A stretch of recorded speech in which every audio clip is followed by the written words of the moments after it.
Mesdames, Messieurs, bonsoir. L'Afrique entière câblée lorsqu'il est 21 h à Yaoundé au Cameroun pour votre tribune essentiellement, exclusivement panafricaniste. Nous débattons du continent africain. Nous portons à votre connaissance les problématiques, les thématiques d'aujourd'hui et de demain. Et aujourd'hui, Koulinda Africa se positionne vers Bangui la Coquette. Et oui, la République centrafricaine est l'objet des tirs groupés. Elle sera aussi l'objet de nos regards ce soir. Nous allons interroger le partenariat russo-centrafricain, le partenariat franco-centrafricain et nous essayerons en posture panafricaniste de présenter la meilleure option pour la République sœur de Centrafrique. Nous parlerons aussi des Nations Unies, l'Organisation des Nations Unies qui peine à jouer son rôle de gendarme et sa neutralité est mise en question du côté de la République sœur centrafricaine. Vous l'aurez compris, la Centrafrique, c'est les 1h30 de Koulinda Africa de ce soir. Nous sommes en Centrafrique, je l'ai dit, je l'ai annoncé. Et ce soir, je ne suis pas seul comme d'habitude. Je suis avec ceux-là que vous avez tant réclamé. Ceux-là sans qui le mouvement panafricaniste ne serait qu'une vue de l'esprit. Ceux-là qui, au-delà des risques et périls liés à leur prise de position, sont toujours là pour vous éclairer. Le tout premier que je présente, comment le présenter, véritable icône panafricaine, Patrick Sapak. Bonsoir, bienvenue. Bonsoir, à la pointe de votre savoir-faire, Stéphane Barga. Bonsoir aux techniciens qui ont encore répondu présent, justement, pour rendre techniquement possible, justement, cette plateforme tribunicienne télévisée sur Info Télévision. Bonsoir à mes co-panélistes et frères qui doivent fédérer leurs intelligences avec la mienne afin qu'on puisse justement dessiner la voie qui va nous permettre d'avoir un nouvel ordre continental africain dossé sur de nouveaux modèles. Nouveaux modèles d'abord spirituel, ensuite nouveau modèle politico-économique, socio-culturel, sécuritaire-militaire, c'est-à-dire géostratégique et tous azimuts, ce que nous sachions construire notre identité propre, même s'il va falloir passer par des passerelles intermédiaires, telles qu'on est en train de faire en diversifiant le partenariat sur le dernier aspect que j'ai évoqué. Donc, c'est toujours un plaisir d'être là. Merci de m'accueillir. C'est un honneur de vous recevoir sur ce plateau, Patrick Sapak, justement pour apporter la veuve qui est la vôtre et surtout le dynamisme qui vous est reconnu sur le continent africain lorsque l'on évoque les thématiques panafricanistes. Merci encore d'être avec nous ce soir. Je poursuis les présentations et à ma gauche, lui c'est un jeune loup qui monte sur l'arène panafricaniste. Cédric Pouga, bonsoir et bienvenue. Bonsoir M. Barga, merci une fois de plus de m'accueillir sur ce plateau. Bonsoir à mon cher aîné Patrick Sapak. Bonsoir à vos millions de téléspectateurs. Bonsoir aux techniciens. Bonsoir au top management de la chaîne sans qui nous pourrions diffuser dans les meilleures conditions possibles. Nous espérons simplement que les débats que nous mènerons ce soir permettront effectivement de participer à cet éveil pour l'Afrique afin de pouvoir construire un nouvel ordre panafricain posé sur des valeurs africaines et qui puisse permettre un décollage effectif de l'Afrique. Tel est le leitmotiv de Koulinda Africa, poser l'éveil des consciences panafricaines et surtout permettre un décollage bref, précis, puissant du continent africain. Je vous l'ai dit, je vous l'ai annoncé à travers toutes les différentes plateformes. Koulinda Africa ce soir, c'est la Centrafrique qui retient notre attention. Et une fois que je l'ai dit, permettez-nous de prendre ensemble ce léger extrait qui va nous permettre de présenter le décor qui aujourd'hui est celui de la Centrafrique. Vous savez, les différentes prise de position du président Touadéra crée véritablement la stupeur, même, que dis-je, la stupéfaction vis-à-vis de ses partenaires d'hier et même ceux d'aujourd'hui. Le positionnement n'est pas précis, mais on sent que les lignes bougent véritablement du côté de Bangui. Prenons ces réactions des Centrafricains et nous revenons tout de suite après pour les premières analyses. Entre la France et la République centrafricaine, les couteaux sont tirés. Lundi, Paris a décidé de frapper Bangui au porte-monnaie en annonçant le gel de son aide budgétaire au gouvernement centrafricain, jugé complice d'une campagne de désinformation massive orchestrée en filigrane par les Russes. Pas que, la coopération militaire a aussi été suspendue. Le malaise était profond depuis des mois.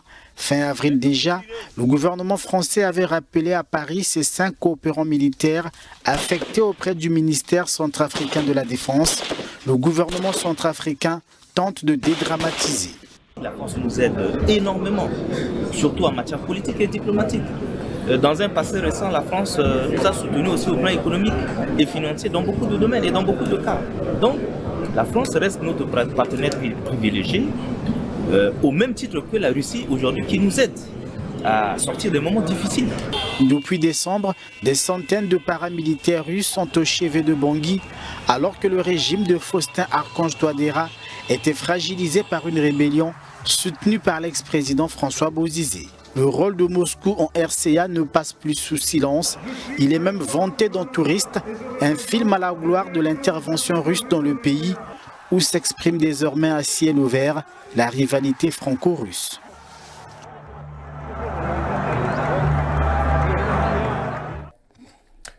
Retour sur le plateau de Kulinda Africa. Vous l'aurez constaté, cet élément nous permet de mettre en lumière les contradictions qui sont aujourd'hui exprimées du côté de Bangui, où hier encore, un partenaire français en l'occurrence faisait la pluie et le beau temps. Mais aujourd'hui, le régime incarné par le président Touadéra estime qu'il faudrait aller vers la multiplication de partenaires justement pour permettre à ces pays qui aujourd'hui est classé parmi les plus pauvres au monde, mais les plus riches de par son potentiel, de véritablement prendre son envol sur l'arène internationale. Alors, Patrick Sapak, on parlait de la richesse de la Centrafrique, mais on met aussi en avant sa pauvreté. C'est une position ou alors une incertitude ou alors une position paradoxale qu'un pays soit autant riche en potentiel mais qu'il soit autant pauvre dans la réalité. Quelle est la véritable place en termes de potentiel de la Centrafrique aujourd'hui? Alors, Stéphane Barga, la République centrafricaine est pauvre selon les indicateurs et les indices qui sont définis par le brigandage international. Mais c'est un pays énormément riche. Il est simplement appauvri par l'indigence de la vision de ses dirigeants, qui sont sujets et surtout des proies à une manipulation programmée. Et donc, lorsque vous allez sur le potentiel, la République centrafricaine, c'est le 6e potentiel économique d'Afrique. Et donc, vous comprenez très bien que c'est très lourd là-bas parce que pays après pays, on a souvent indiqué le rang et le classement justement des potentiels économiques sur la scène continentale africaine. Alors, là-bas, c'est 622 000 km² qui encadrent pratiquement 7 régions, 16 préfectures, 72 sous-préfectures, 175 communes là-dedans et sans oublier 4500 villages et quartiers. Donc ça c'est déjà l'emballement. Quand vous parlez de la répartition ou alors de déploiement administratif dans ce pays-là, et donc il n'existe aucun centimètre. Je reprends. Il n'existe aucun centimètre sur l'espace centrafricain où vous ne retrouvez pas les ressources. Et justement pour illustrer, quand vous partez déjà des 712 km qui séparent le Cameroun de cette Centrafrique-là, et vous avez dans la partie ouest de la Centrafrique, et donc est du Cameroun, la Sangam Baïré, vous partez d'abord de la Lobaye pour revenir vers la Sangam Baïré, vous avez là énormément de bois parce que c'est pratiquement 19 000 km² de forêt, hectares de forêt je voulais dire, et donc de la Lobaye jusqu'à la Sangam Baïré qui dans la capitale est Nola et qui est frontalière à la région de l'Est, c'est-à-dire au département d'Abomba Ngoko pour ceux qui connaissent le Cameroun, et donc au niveau central de cette partie ouest de la Centrafrique et donc de l'est de la Centrafrique, vous avez la Mambere KDI qui est portée par la capitale Berbérati et qui est frontalière justement à Kenzu qui est la dernière ville justement du Cameroun de ce côté central de la région de l'Est, Cameroun, et de l'autre côté vous avez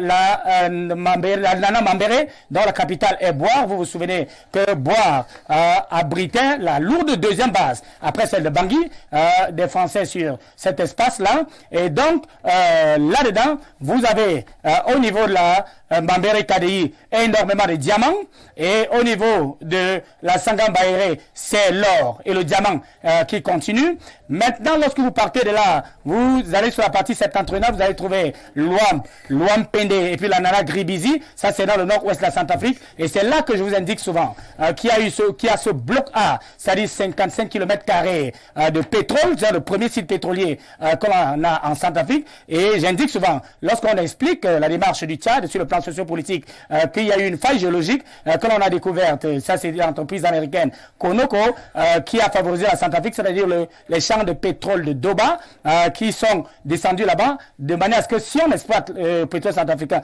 au niveau de ce bloc A, je le répète, 55 000 km² avec 1 million de barils jour prévisionnel, eh bien celui du Tchad va vite tarir. Donc c'est dans la zone de Luam Pende Lana Gribizi. Je note que dans cette zone-là, les origines de François Bozizé se sont construites. C'est de là qu'il est parti en termes de naissance. Et donc quand vous partez de là, vous allez retrouver au niveau central, il y a la Waka, vous avez l'Ombela Poko qui porte Bangui, mais Bangui est une préfecture spéciale parce que c'est la capitale, la Centrafrique. Donc on peut considérer que Bangui peut être la 17e préfecture au bas de laquelle se situe dans la Lobaye. Et c'est dans cette Lobaye là qu'on sera en train de déployer la vie sociopolitique de ce pays qu'on aura retrouvé l'avion qui portait Barthélemy Bokanda qui a été assassiné. Et donc quand vous sortez de là, parce qu'à partir de là, vous avez au niveau de l'Ombela Poko, et puis, au niveau de la Basse-Coton et du Mboumou, où vous allez retrouver, puisque j'étais en train de faire le récit sur ce qui s'est passé là-bas à partir de Bozizé, c'est-à-dire les 2 contrats qu'il avait donnés au niveau de Arriva et en plus aux Chinois. Donc, je serai en train d'expliquer cette trajectoire-là. C'est juste pour vous donner le potentiel et pour dire que lorsque vous partez dans l'est de la Centrafrique, vous avez là le Mboumou et surtout le département de la Vakaga, qui est dans le nord-est, la République centrafricaine, et c'est là qu'est originaire Diotodia, dont le village se situe à 20 km du site de Boromata. C'est le 2e site pétrolier, la République centrafricaine, où Bozizé avait donné un contrat d'exploration à la Chine, qui allait être assorti en 2013 après des études concluantes par un permis d'exploitation.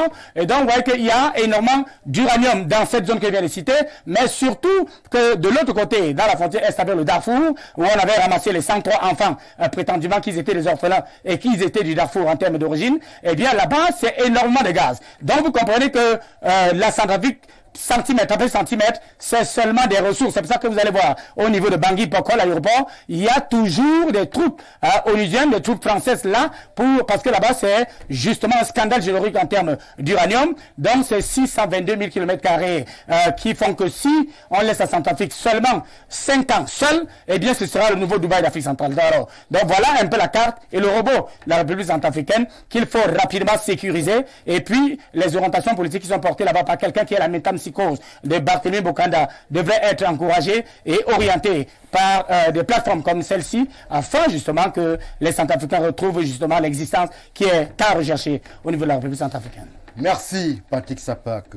Votre envolée sur le potentiel centrafricain commence déjà à faire réagir sur nos différentes plateformes. Vous avez révélé l'existence de ce scandale minier du côté de la République centrafricaine. Mais c'est dire pourquoi on a tout au contraire des réactions selon les standards et critères onusiens que nous font comprendre que la Centrafrique n'est autre qu'un îlot de pauvreté et de misère sur le continent africain. Oui, je pense que l'ENI a très bien développé le potentiel en termes de ressources naturelles de la Centrafrique et que nous sommes juste là butés sur des standards qui ne répondent absolument pas à la réalité africaine. Nous avions déjà évoqué ce débat ici, sur peut-être d'autres plateformes, où nous disions que vous ne pouvez pas adosser des standards selon, par exemple, le niveau de vie en fonction du nombre de dollars dont dépendrait une population qui est majoritairement rurale. Rurale dans le sens où elle vivrait essentiellement des ressources qu'elle cultiverait elle-même. Et donc, quant à dire que mon grand-père qui est au village, qui coule sa retraite normalement, oui, qui a ses plantations et qui vivrait de ces plantations-là, n'a pas besoin d'avoir des euros ou des dollars pour vivre décemment. Et donc, le standard qui voudrait que la pauvreté soit standardisée en fonction de moins d'$1 la journée, je crois qu'elle ne répond absolument pas à la réalité africaine. Cela étant dit, il ne faut pas non plus oblitérer le fait que nos ressources naturelles, malheureusement, depuis les indépendances, et cela dû au fait que nous n'avons réellement jamais été indépendants, sont confisquées par une clique, je vais emprunter l'expression ici, des brigands internationaux qui nous embrigadent et confisquent ces ressources au détriment des populations africaines. Et c'est pourquoi on a donc constitué une élite préparée, chargée maintenant de travailler à ce que ces ressources-là ne reviennent pas aux populations, mais plutôt à ceux qui sont censés... Alors, Cédric Pouga, si nous vous avons saisi, les téléspectateurs, je les prends à témoin, vous nous dites que les standards qui aujourd'hui sont appliqués et collés à la République centrafricaine ne correspondent pas à la norme et à la réalité qui est celle des peuples centrafricains, où justement on n'a pas besoin d'avoir un euro pour être bien du côté de Bangui et sa périphérie. Mais moi je vais me tourner vers vous et rester avec vous, Cédric Pouga, pour justement interroger donc l'ambition centrafricaine, avant qu'on ne revienne sur les faits réels de la vie et de la position centrafricaine. L'ambition centrafricaine, c'est un pays assez paradoxal, assez contradictoire, qui peut-être n'a jamais réellement eu sa chance. La Centrafrique s'est toujours présentée à la face du monde de façon un peu ridicule, n'ayons pas peur de le dire. Hier, on parlait de Bokassa empereur, avec toutes les fantaisies qu'il y avait autour. On a parlé de Bozizé, avec ses coups d'État permanents. On a parlé de Catherine Samba Panza. On parle aujourd'hui de Touadéra. On a toujours eu un regard assez ambigu sur ce pays riche de potentiel, mais extrêmement pauvre de par la qualité de ses hommes. Oui, en fait, la Centrafrique subit simplement le poids de son histoire.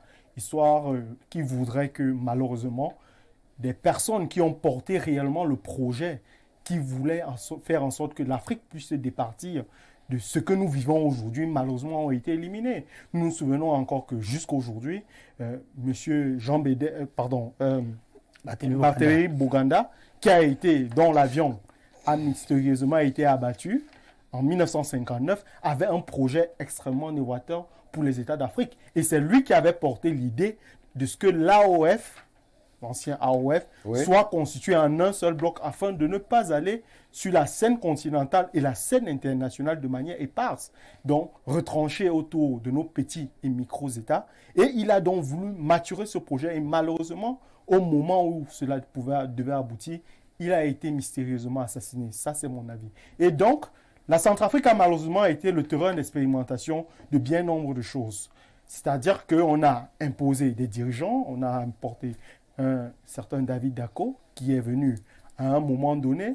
Il a joué le jeu un petit moment. Ensuite, on l'a renversé, toujours soutenu par cette même puissance que j'éviterai peut-être d'évoquer ici, qui a soutenu le renversement de David Dacko et a installé donc cette personne dont vous aviez fait mention tout à l'heure, le fameux empereur Jean Bédel Bokassa, qui n'a eu malheureusement que 4 ans de règne, c'est-à-dire qu'il est arrivé.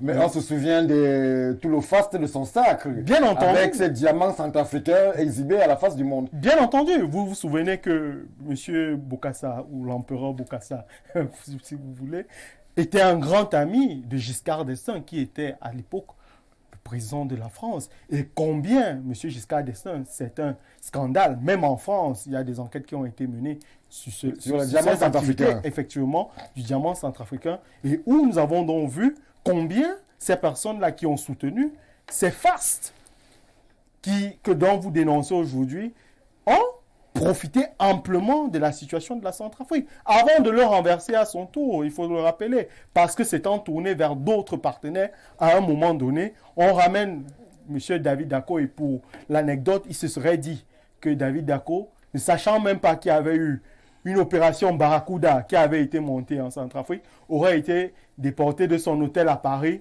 en pyjama, lui le mettant dans l'avion pour qu'il aille être président de Centrafrique. Et malheureusement, bien entendu, quelqu'un n'étant pas préparé, il n'a pas pu faire 2 ans. Merci. Étant renversé par le général Koulimba. C'est juste pour vous dire qu'aujourd'hui, la Centrafrique, la Centrafrique est à un moment clé de son histoire où elle commence à se départir des oripeaux coloniaux qui lui ont été adossés.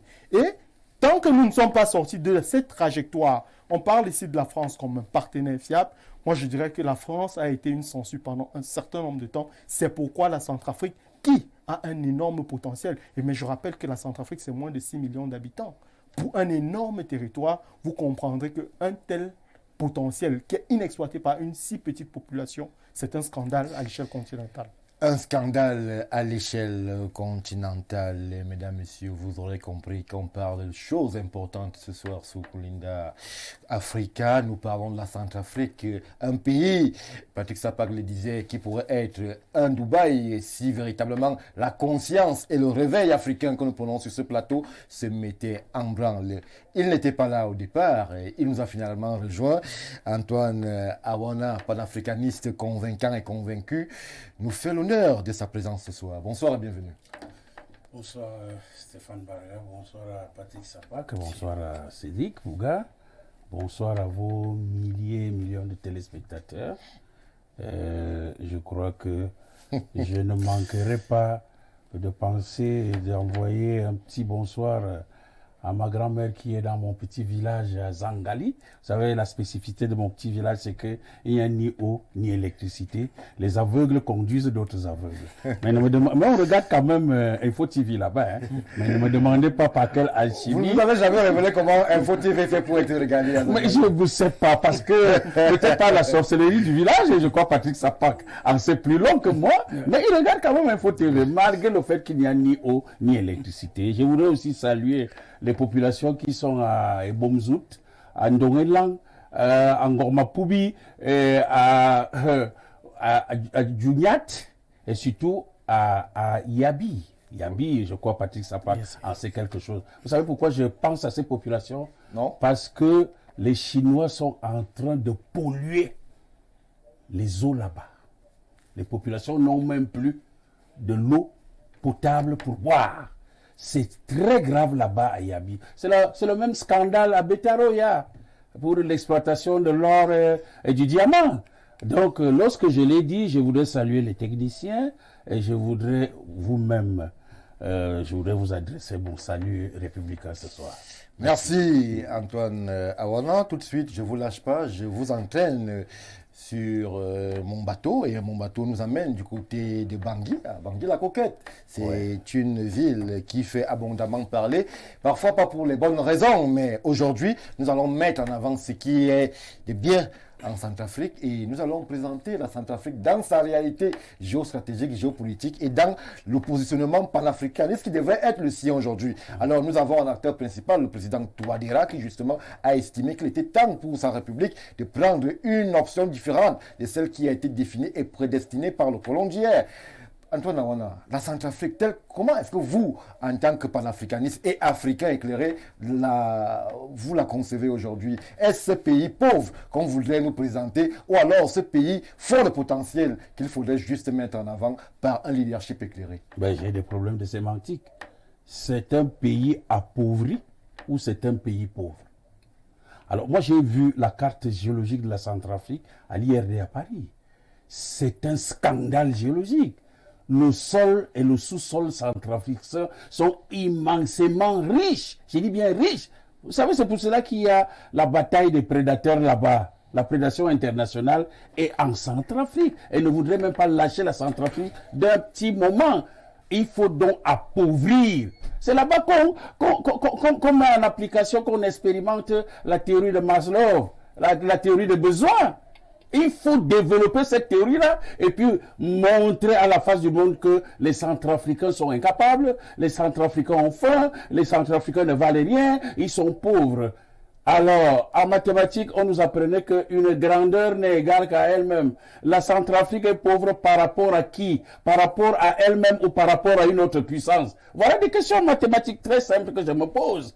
Mais je vous dis, cessons de spéculer, M. Stéphane Barga. Nous ne fions pas des rapports qui viennent de New York, de Washington, de Paris, de Bruxelles. Ce sont des faux rapports. C'est juste pour perpétrer la vassalité, pour perpétrer la misère, et pendant ce temps, la prédation internationale s'appesantit tout doucement en Centrafrique et tire des ficelles. Oui. C'est ça qu'il est question, et c'est ce que nous vivons là-bas en Centrafrique. Qu'on ne vous trompe pas, c'est un grand pays immensément riche, mais la prédation internationale, je vais nommer la France, parce que c'est la France qui orchestre tout, et je vais vous dire pourquoi. Vous savez pourquoi? Parce que la Centrafrique est victime des 11 accords secrets de vassalité à perpétuité qui ont été signés par la France. C'est-à-dire on a obligé, au lendemain des indépendances, aux États, les 14 pays de l'AOF et de l'AOF, de signer ces accords. Le Cameroun en a signé, c'était le 26 décembre 1959, 4 jours avant la prétendue indépendance du 1er janvier 60. Barga, vous n'étiez pas encore né. Moi, j'étais né. À l'époque, j'étais déjà à l'école primaire. Mais on nous obligeait d'abord marcher à pied pour aller à l'école. 17 km à pied.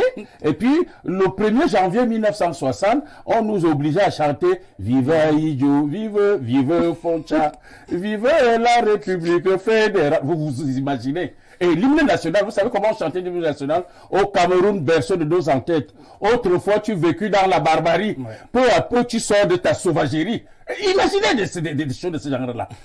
Barga, on est dans quelle république, dans quel monde?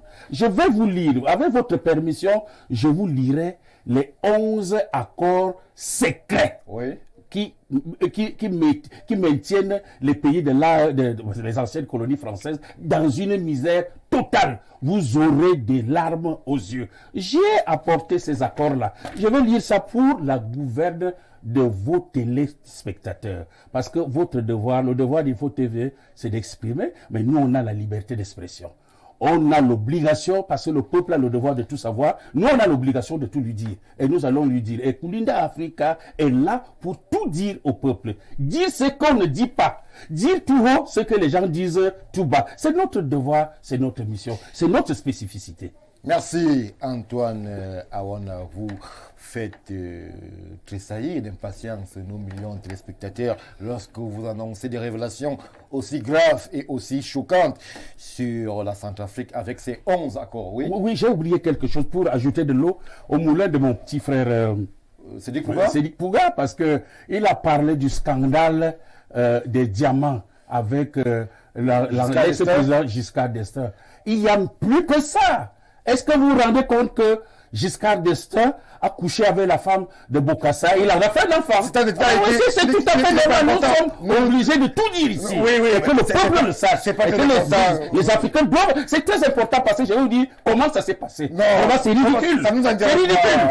Oui, c'est ça. Parce que s'il vous plaît, là, ils nous emmerdent. C'est le côté privé. D'accord, non, mais ce sont des hommes politiques et l'homme politique n'a pas de vie privée. Oui, on a compris. Cela relève de la vie privée de l'empereur. L'empereur était l'homme politique. On va essayer de ne pas trop remuer le couteau dans la plaie. Il n'y a pas de dignité pour un homme, à savoir qu'un autre est allé avec sa femme. C'est véritablement pas ce qui nous intéresse ce soir.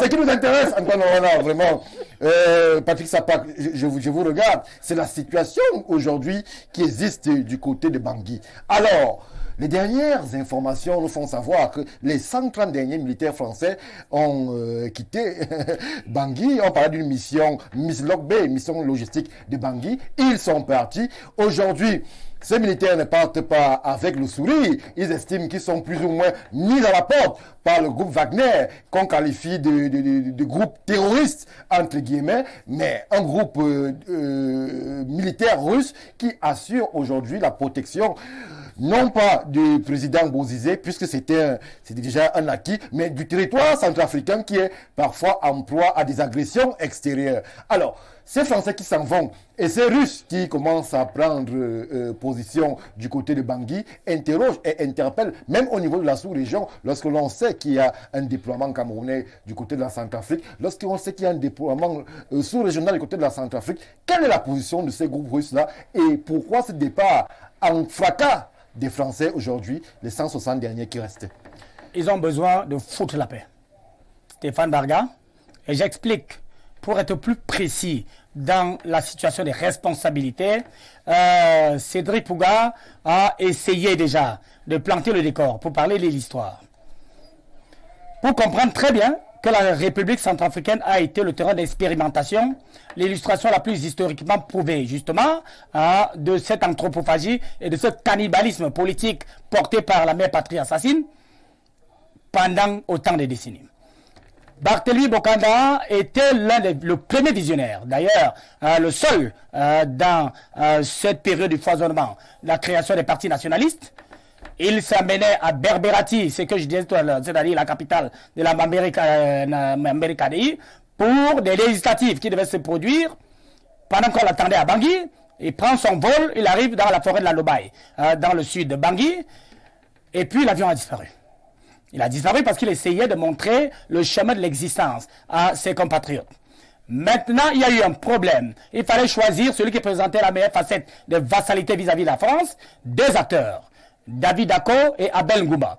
Or, Abel Ngouba avait été préparé et formé par Barthélemy Bokanda, et c'était d'ailleurs l'un de ses affidés.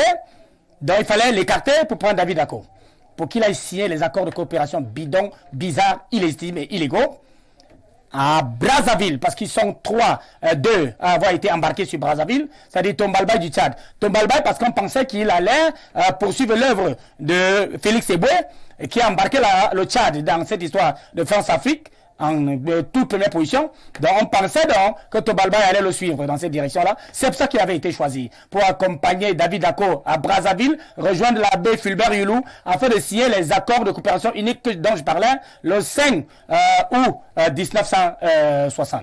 Alors le 5 août, vous allez constater que les indépendances de ces trois pays se sont suivies, mais celle de la Centrafrique s'est produite le 13 août 1960. Et donc, David Dacko était installé pour gérer ses indépendances sous contrôle.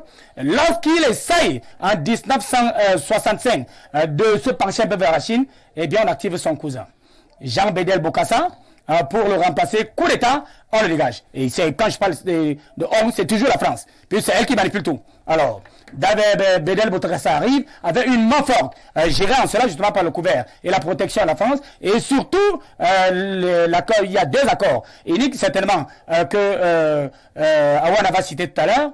Le premier, c'est l'accord d'assistance militaire. Ça veut dire que chaque fois que le président centrafricain va se sentir débordé par une rébellion interne ou menacé par une agression externe, il peut faire appel à l'aide militaire de la France. Et s'il n'est plus dans la capacité de le faire, par voie de fax, téléphone ou n'importe quel moyen de communication, eh bien l'ambassadeur de la France en Centrafrique peut le faire à la place de l'autorité centrafricaine. Le deuxième accord, c'est sur les matières premières stratégiques. C'est-à-dire le sous-sol centrafricain appartient à la France. Et à la Centrafrique seulement sur 20 mètres.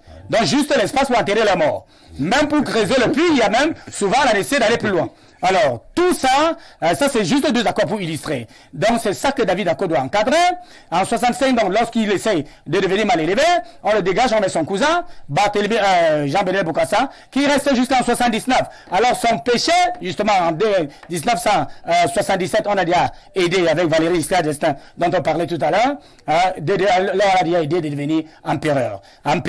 Donc ça, c'est un peu comme on a permis à Houphouët-Boigny de construire cette costaud de basilique, alors que la Côte d'Ivoire avait du mal à respirer. Donc, il prend ce titre-là, empereur. En 79, il commet la bêtise, selon eux, de s'être rapproché de Kadhafi, qui devenait infréquentable. Et donc, lorsqu'il est en train de revenir sur Bangui Poko, l'aéroport, on lui dit, tu ne vas pas atterrir ici parce qu'il y a un nouvel ordre déjà établi.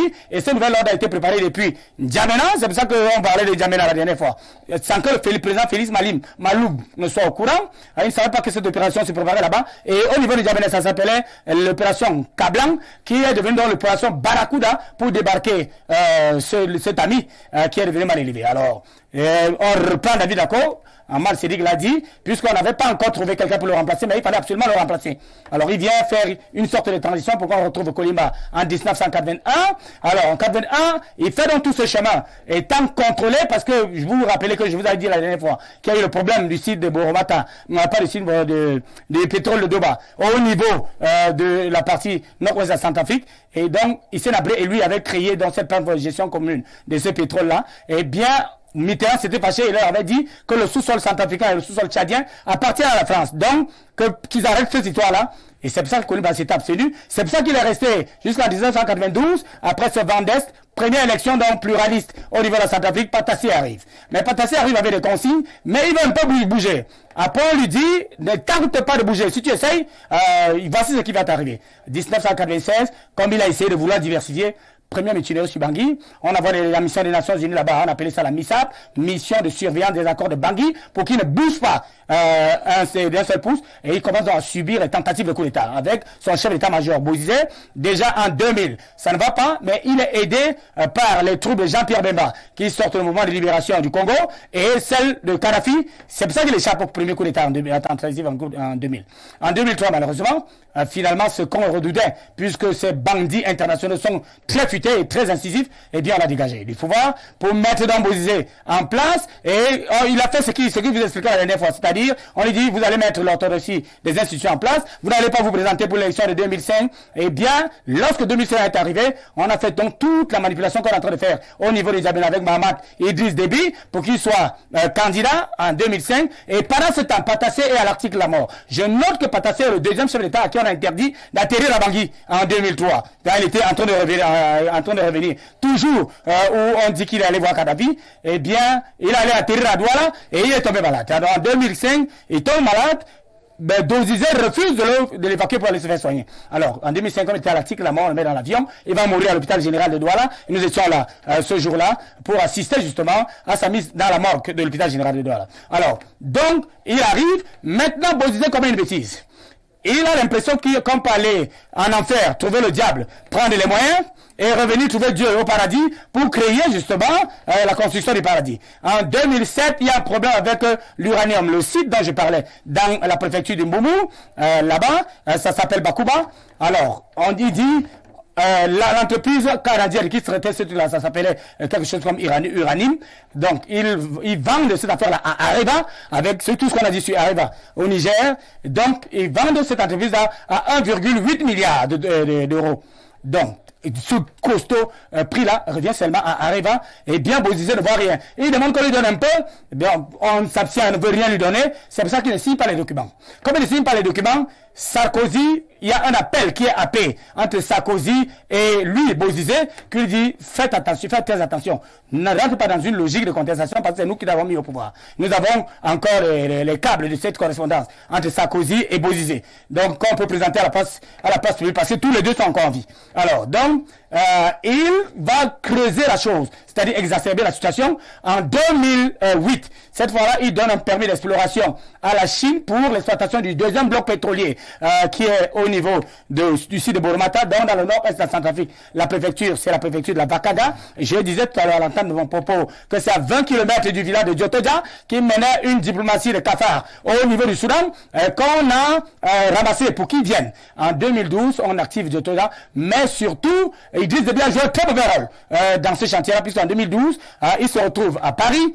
En décembre, il est arrivé 5 jours avant, mais le 4 décembre, et pendant qu'il est encore à Paris, on engage la Séléka qui descend déjà de Bangui pour venir chasser celui qu'eux-mêmes ils ont amené au pouvoir.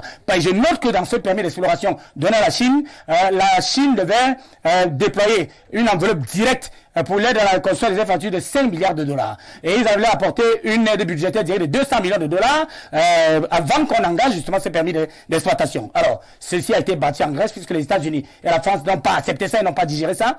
Et donc, le déploiement à la fois de la France et des Nations Unies, tout le monde est resté silencieux.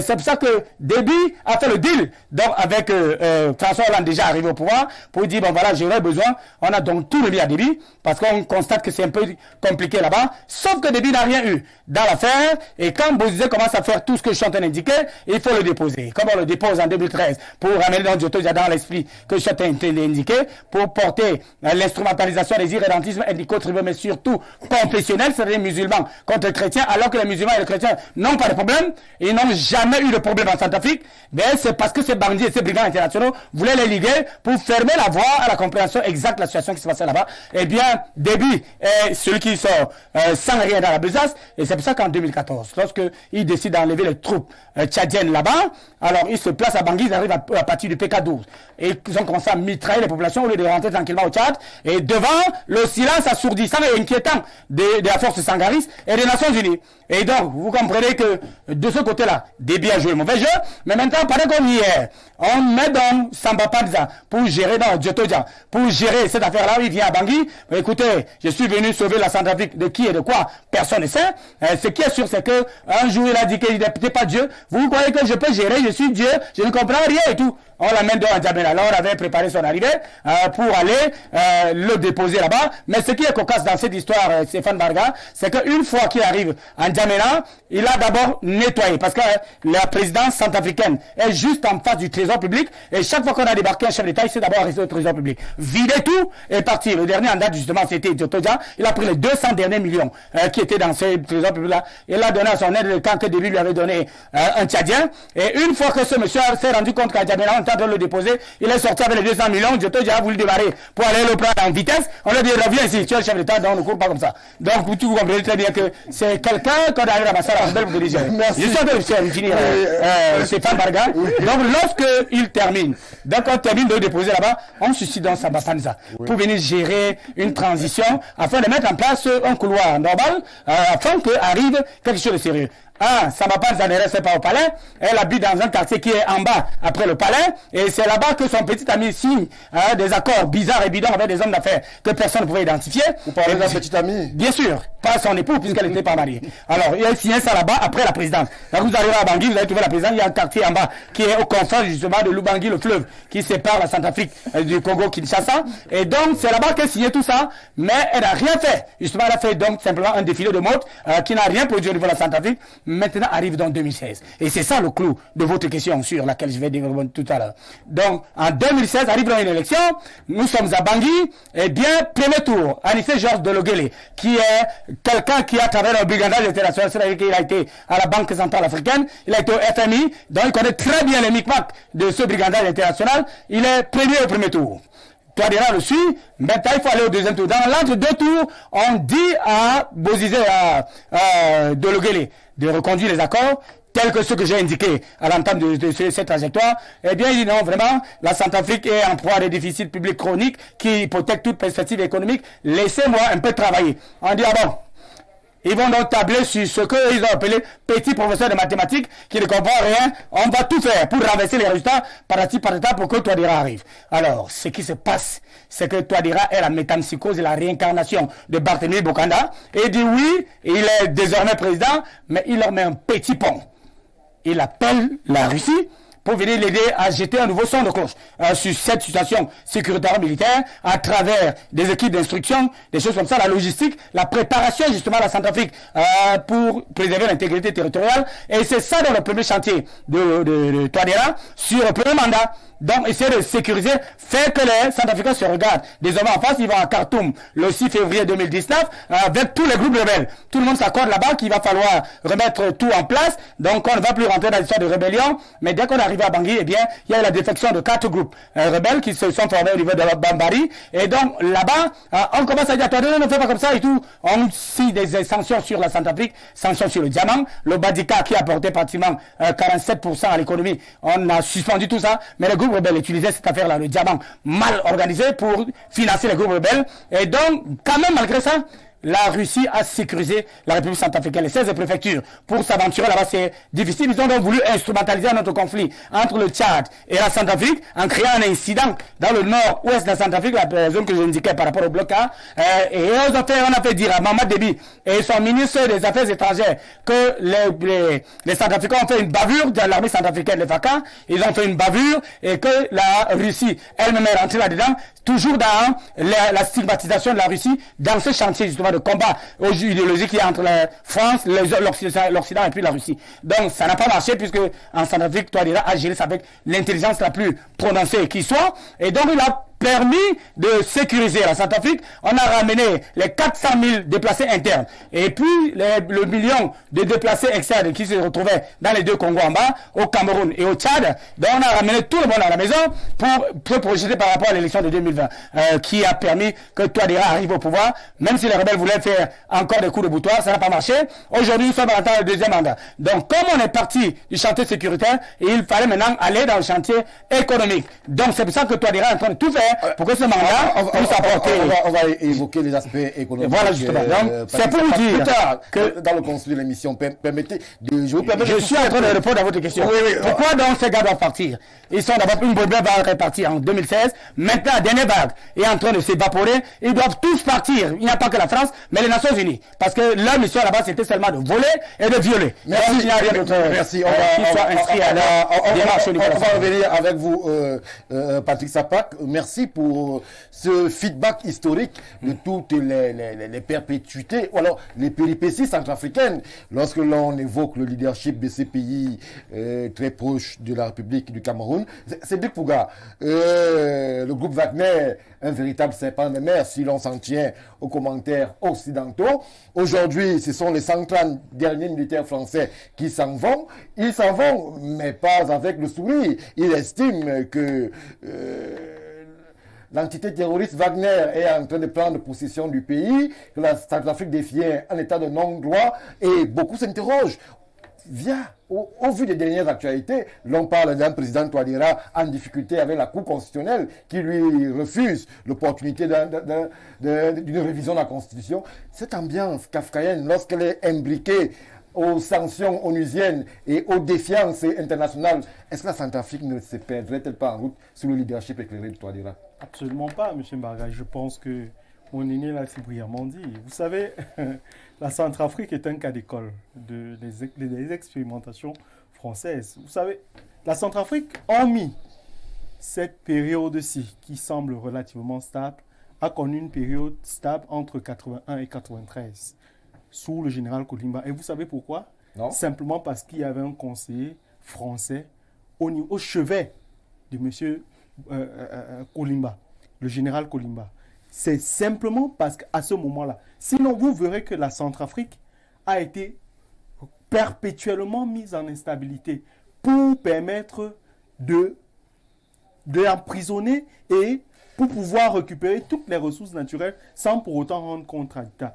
Vous vous rendrez compte que les deux coups, on parlait ici récemment des cycles qui se répètent et des méthodes qui se répètent. Lorsque l'on fait le coup d'État pour renverser monsieur Ange Félix Patassé en 2003, il faut rappeler que la force française présente sur le territoire avec 2 avions de chasse ont survolé Bangui pour pouvoir permettre à monsieur Bozizé, pardon, excusez-moi, son nom m'échappe, c'est pas un personnage que je préfère dans l'histoire de la Centrafrique, pour lui permettre d'accéder au pouvoir. On a construit cela et en même temps on construit une rébellion tout à côté pour le mettre au pas, pour que jamais il ne pense et n'anticipe pour développer la Centrafrique. Et c'est comme ça que le schéma s'est répété à partir de 2012 sous M. Bozizé lorsqu'il décide d'octroyer le contrat à une entreprise chinoise. On active M. Diotodia et on crée un autre climat d'insécurité pouvant permettre le brigandage des matières premières. Je crois que M. Touadéra est venu comme un cheveu dans la soupe. On pensait très certainement que ce monsieur serait facilement manipulable. Et pour la petite anecdote, il faut rappeler que c'est la France qui envoie M. Touadéra chez les Russes. M. Touadéra n'a jamais eu dans sa première ambition de travailler avec la Russie. Non, simplement la France, connaissant la position géostratégique ou le positionnement géostratégique de la Russie à cette époque-là, on parle là de 2016, se disait qu'en envoyant M. Touadéra, qui était venu à Paris solliciter des armes. Vous savez que la Centrafrique est sous embargo et donc ne peut pas acheter des armes. Ils étaient donc venus solliciter que la France intervienne dans un différend avec l'ONU afin de pouvoir récupérer des armes qui auraient été utilisées au Darfour. Malheureusement, ces armes étant des armes considérées comme illégales, donc devant être détruites selon les conventions de l'ONU, la France a donc estimé et a dit à M. Touadéra que non, ce serait la Russie qui mettrait son veto, empêchant celui-ci de pouvoir utiliser 1500, on parle là d'un stock de 1500 armes. Et donc, M. Touadéra se retourne vers la Russie. Et lorsque le ministre russe des Affaires étrangères, avec qui il avait pris contact, Sergei Lavrov, lui demande de quoi est-ce qu'il a besoin, il parle d'un stock de 1500 armes. Et il est surpris qu'un stock désuet de 1500 armes pour protéger un pays, une armée républicaine devant être équipée, qui sollicite 1500 armes, c'est absolument ridicule. Et c'est comme ça, donc, avec l'entregent de M. Lavrov, on parle à M. Poutine, et M. Poutine fait donc venir M. Touadéra, et des discussions ont lieu, et on lui demande s'il est réellement sérieux dans sa perspective d'envisager un partenariat avec la Russie. Et celui-ci donne un certain nombre d'assurances. Et voilà comment la Russie, qui bat en brèche le stock d'armes litigieux, décide donc d'équiper et de former, parce qu'il faut rappeler que ce sont des armes qui sont de dernière génération, et donc, malheureusement, les Centrafricains n'ayant pas la maîtrise, il faut donc apporter les instructeurs. Voilà donc d'où intervient le fameux groupe Wagner dont on parle. En réalité, il s'agit d'un partenariat d'État à État qui a été instrumentalisé pour parler ici de groupes paramilitaires. Rappelons que la France utilise ce qu'on appelle la Légion étrangère depuis les années 60. Et rappelons que la Légion étrangère ici, dont les soldats sont considérés comme des mercenaires. Ça, il faut le rappeler. Car ne faisant pas partie du cadran militaire normal. C'est généralement des non-français qui sont... Tout à fait. Donc, vous comprendrez que Les autres. la Russie, ayant eu les assurances, et M. Touadéra, ayant été conforté dans sa position, décide donc de cheminer ensemble. Et vous avez donc vu tout le ramdam qui a eu lieu derrière. La même situation, pour faire une légère digression, s'est passée avec le Mali. Et vous savez que la France n'est pas partie du Mali de gaieté de cœur. Voilà pourquoi, lorsque M. Touadéra arrive à la fin de son premier mandat, il faut absolument le dégager. C'est pourquoi, tout à l'heure, mon aîné parlait des accords de paix qui ont été organisés, du moins des assises qui ont été organisées avec M. Touadéra et les groupes rebelles. On fait revenir tout, Djoto Dia, tous ceux qui sont considérés comme étant des opposants irrédentistes. On s'assoit, on décide de reconstruire la Centrafrique. Allons-y sur du moins sur un standard de paix. Toutes ces personnes viennent, ils reçoivent, même pour certains qui ont été condamnés, ils reçoivent des grâces et peuvent se présenter aux élections, dont M. Bozizé. Mais M. Bozizé, instrumentalisé encore une fois par la France, toujours cette même France, décide de répéter le schéma dont nous vous parlons.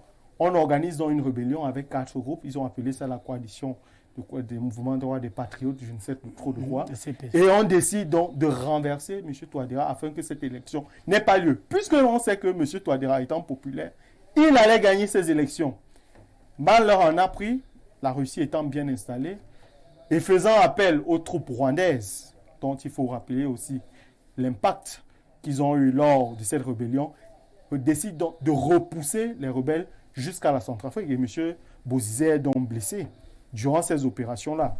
Actuellement, il loge au Tchad, d'où le rôle très néfaste que peut jouer le Tchad dans la situation de déstabilisation de la Centrafrique. C'est juste pour vous dire, M. Mbarga, qu'aujourd'hui, la Centrafrique est en train de se relever petit à petit de tous les mots qui ont pu le... Monsieur Pouga, vous avez fait fi de la question du 3e mandat du président Touadéra. Absolument pas, monsieur Mbarga. Accessoire. Absolument pas, absolument pas. Ces vérités qu'on lui fait aujourd'hui, elles sont justifiées ou alors c'est des constructions occidentales? Monsieur Touadéra, si la Constitution la lui permettait, pourrait faire un 3e mandat. Mais actuellement, la Constitution ne la lui permettant pas, et il faut rappeler dans quel contexte cette Constitution intervient. Qu'on soit clair, nous ne sommes pas dans une dynamique de demander à ce que forcément il y ait des toilettages ou des retoilettages de Constitution, selon que les individus voudront s'agripper au pouvoir puissent le faire de manière illégitime. Absolument pas. Si nous avons posé ce postulat, il faut comprendre que la volonté du peuple est souveraine. Merci. Et permettez-moi, M. Mbarga, vous avez dit tout à l'heure que la Cour constitutionnelle a mis un bémol quant à la modification constitutionnelle. J'aimerais m'inscrire en faux en cela, car la Cour constitutionnelle, d'après la Constitution de 2016, n'a aucune autorité à pouvoir juger du bien fondé d'une nouvelle Constitution. Par contre, elle s'est exprimée en faux contre, elle a estimé inconstitutionnel, à travers les recours de certains opposants, le fait que le président ait mis en place un comité, à travers un décret, de réécriture de cette constitution. C'est cet élément qui a été bouté en touche. Et donc, merci, c'est dit pourquoi. On me permettez de chuter. On fait preuve œuvre utile sur ce plateau. On va préciser les propos de la Cour constitutionnelle avant que M. Awad ne prenne la parole, parce que les Centrafricains nous regardent. Il ne faudrait pas qu'on soit taxé de partisans. la Cour constitutionnelle a évoqué justement une tentative de révision de la Constitution et elle a précisé que celle-ci ne serait possible selon les lois centrafricaines qu'en cas de mise en place du Sénat. Voilà ce qui est dit dans cette sortie. Donc je pense que si on revient vers vous, on va la reprendre. Si vous me permettez, en une seconde, oui. La Cour constitutionnelle a certes ressorti cet élément, oui. Mais la Cour constitutionnelle omet de dire que les institutions ayant été mises sous régime de transition, il était prévu qu'en l'absence du Sénat, l'Assemblée nationale puisse jouer le rôle des deux chambres. Ça, c'est un élément qui est introduit dans la précision. On comprend votre parfaite maîtrise des instruments juridiques centrafricains. C'est pour ça que vous êtes là. Merci à vous, Cédric Pouga. Antoine Awala, je me tourne vers vous. Vous nous avez fait saliver en promettant à nos millions de téléspectateurs des révélations quant à la gestion du patrimoine centrafricain qui ne date pas d'aujourd'hui. Vous nous avez parlé d'accords. Alors, comme on ne veut pas être long, on ne peut pas être assez volubile, c'est la question. Citez-nous 2, 3 ou 4 qui peuvent permettre de comprendre les péripéties centrafricaines et la difficulté centrafricaine d'aujourd'hui. Ok. Nous allons commencer par l'article numéro 1. Oui. Que dit cet article? La dette coloniale. La dette coloniale pour remboursement des bénéfices de la colonisation.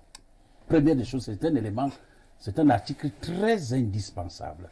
C'est-à-dire que la dette coloniale, les bénéfices de la colonisation, la dette coloniale doit être remboursée. Et qui doit rembourser? C'est le peuple centrafricain. Ça veut dire que les États nouvellement indépendants doivent rembourser le coût des infrastructures construites par la France pendant la colonisation. Alors, il y a une question sociologique qu'on se pose. Nous cherchons en vain les coûts.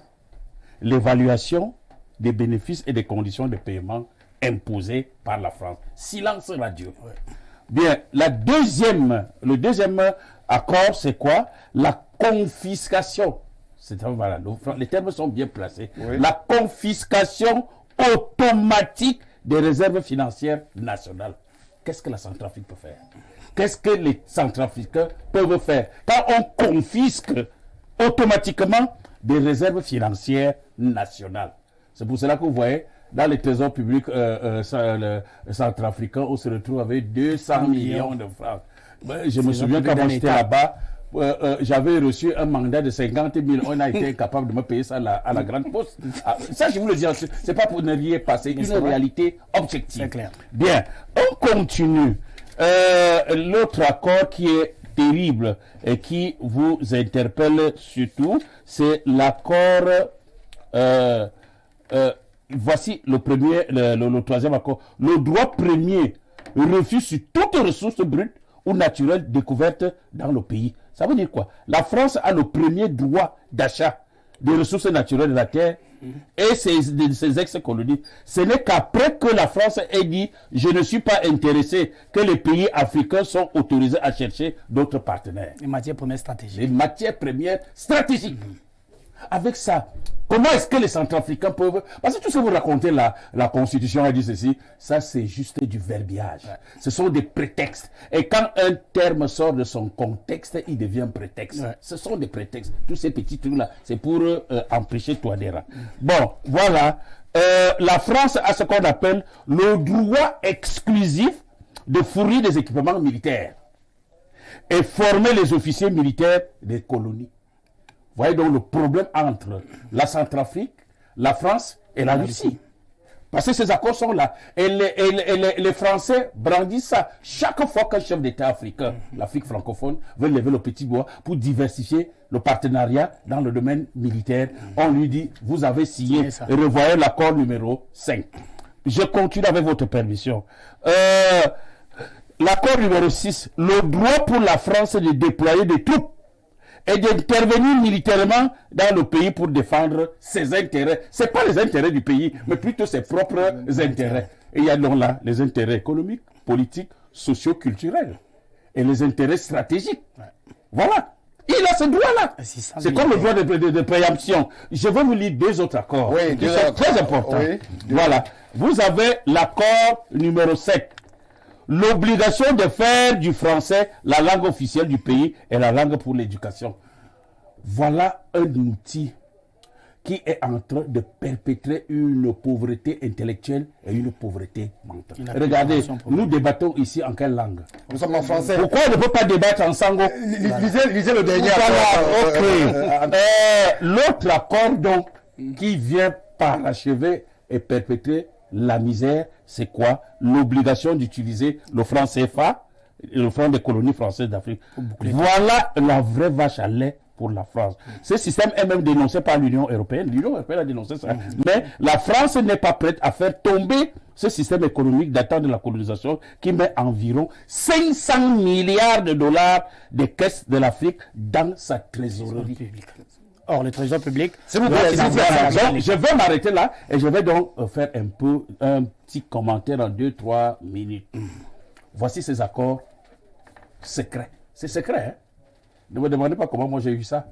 Ce sont des accords, c'est bien écrit, les 11 accords secrets. Alors, c'est là. Le général de Gaulle, lorsque les Africains revendiquaient les indépendances, ils se retrouvaient à Conakry, Sékou Touré a dit non. Il a dit que lui préfère la pauvreté dans la liberté que l'esclavage dans l'opulence. Ça a énervé de Gaulle. Il va à Dakar. Il y avait des porteurs de pancartes, ceux qui voulaient l'indépendance rapide et tout ça. Il dit, je m'adresse aux porteurs de pancartes. Vous qui voulez l'indépendance, prenez-la. C'est ça que De Gaulle dit. Les vidéos sont là. Mais quand il retourne en France, il convoque son gouvernement. Il leur dit, ils veulent les indépendances. Nous allons leur donner des indépendances, mais nous allons les tenir par la monnaie. C'est clair. Nous allons les tenir. Alors, l'argent, c'est le nerf de la guerre. Oui. Qu'est-ce que Touadéra peut faire sans argent en Centrafrique? Rien. Qu'est-ce que Bozizé, même s'il revient là, peut faire sans argent? Qu'est-ce que les Michel Touadéra peuvent faire sans argent? Rien du tout. Rien du tout. Les Français nous tiennent. Ils nous tiennent. Ce n'est pas seulement la France. C'est les 14 pays de la CEMAC et de la CEDEAO. On est là. On a un franc de misère. Mais regardez nos banques centrales, comment les banques centrales peuvent être gouvernées par les Français. Alors, voilà. Antoine Awana, merci pour les révélations que vous faites sur ce plateau, sur les incapacités centrafricaines à être véritablement dotés d'ambition quant au développement et à l'avenir économique de ce pays. Alors, Patrick Sapak, moi je reviens vers vous avant qu'on ne fasse réagir les milliers de téléspectateurs qui sur nos différentes plateformes s'expriment. Avec votre permission, je voudrais faire, s'il vous plaît, pour la gouverne des téléspectateurs qui comprennent ça, le seul pays à l'heure actuelle qui a annulé 8 accords parmi les 11, c'est le Mali. Merci pour la révélation. Alors, Patrick Sapak, voilà une Centrafrique qu'on nous dit engluée dans des accords d'attente secrets, même comme si des réactions nous font comprendre que ces accords-là aujourd'hui seraient plus ou moins connus déjà de certains pays africains et que même au niveau du Cameroun, on a senti une réticence du leadership camerounais à renouveler ces accords-là. Patrick Sapak, restons en Centrafrique. Aujourd'hui, ce choix, ce positionnement russe interpelle et fait même peur dans la sous-région. Beaucoup ont craint lorsque l'option Sango-Coin, je précise qu'aujourd'hui la monnaie officielle en Centrafrique, c'est le Bitcoin qui se décline sous la version locale de Sango-Coin. On a senti les réticences de la BEAC, justement lorsqu'il fallait accepter ce nouveau positionnement en termes de monnaie officielle. On a senti les réticences de la sous-région lorsque la Russie a pris de façon officieuse le pouvoir du côté de Bangui, justement avec la force Wagner et tout le soutien logistique qui est apporté aujourd'hui au régime du président Touadéra. Mais est-ce que le président Touadéra, lorsque l'on interroge l'avenir, et lorsque l'on sait que son mandat est pratiquement à mi-parcours, est-ce qu'il aura la tentation qui est celle des présidents africains de trouver une astuce pour se représenter, ou alors dans votre lecture, vous percevez un homme d'État qui va accepter le couteau de la Constitution et va laisser le pouvoir à quelqu'un d'autre, peut-être pour revenir après porter l'ambition Centrafrique. Alors, Stéphane Baga, malgré l'intelligence de votre question, en Centrafrique, c'est un cas différent, comme au Mali. Il y a une exigence prioritaire au niveau de la République centrafricaine, c'est la sécurisation des 622 000 km². C'est d'abord un problème sécuritaire, hein, République centrafricaine, avant toute chose. C'est-à-dire, avant de se projeter sur les perspectives, les orientations et les projections économiques, eh bien, il faut construire la stabilité politique et la stabilité des politiques publiques. Alors, pour que cela soit techniquement possible, il faudrait qu'il y ait la sécurité dans le pays. Nous venons d'indiquer la trajectoire de l'insécurité chronique que la Centrafrique a éprouvée depuis des décennies, à cause de cet anthropophage que l'on appelle la mère patrie assassine. Donc, aujourd'hui, il s'agit d'élaguer, il s'agit de dégager les troupes d'occupation occidentalo-françaises sur la Centrafrique. C'était ça le chantier au Mali. Et au Mali, on commence à respirer un peu. Parce que là-bas, on est pratiquement à 90% dans la libération, les 10%. C'est ça qui va concerner justement l'aspect monétaire. Alors, la BEAC et la BDCAO, des choses comme ça, que vous citez, ce sont de gigantesques institutions bureaucratiques qui ne peuvent produire aucune politique monétaire et sont là pour faire croire que les Africains sont responsables d'eux-mêmes alors qu'il n'en est absolument rien. Vous allez voir les gens, je travaille à la BCAO, je travaille à la BEAC, ils portent quoi? Aucune politique monétaire parce que il y a là-dedans dans le conseil d'administration, jusqu'à date, des Français qui empêchent l'unanimité des décisions. Parce que vous savez que les orientations budgétaires au niveau des banques centrales doivent se faire à l'unanimité du conseil d'administration. Alors, je reste avec vous. Oui. Et à chaque fois que nous sommes en situation de réflexion, parce que c'est une réflexion qui se fait sur le continent, et les téléspectateurs me rappellent la puissance de ce programme sur le continent, je reste toujours sur ma faim. Parce que vous dites, un haut fonctionnaire, par exemple, vous parlez de la BEAC, qui a fait des études d'un certain niveau, je suppose, mais qui reste adossé à un système qui viendrait d'ailleurs. Est-ce que le temps n'est pas venu pour l'intelligence africaine de parer à ce type de positionnement-là? Comment cela est-il possible qu'en 2022, on continue à penser que lorsqu'on parle de la BEAC, il faut qu'il y ait un instructeur venu d'une puissance pour donner une orientation? Est-ce que la question l'engagement africain elle-même n'est pas à poser à ce moment. Je suis absolument d'accord avec vous, Stéphane Barga. C'est pour ça que j'ai loué la pointe de votre savoir-faire à l'entame de cette émission. Le monde est faux, je vous l'ai indiqué à l'émission 0 de Coulée d'Afrique. Et je vous ai dit qu'il y a ce qu'on appelle le déterminisme conceptuel. Ça veut dire que l'homme qu'on vous a présenté comme étant celui qui a créé l'école, c'est-à-dire la formalisation du savoir, celui qui calibre votre cursus académique, contrôle la circonférence de votre savoir. Donc il peut prévoir ce que vous allez dire.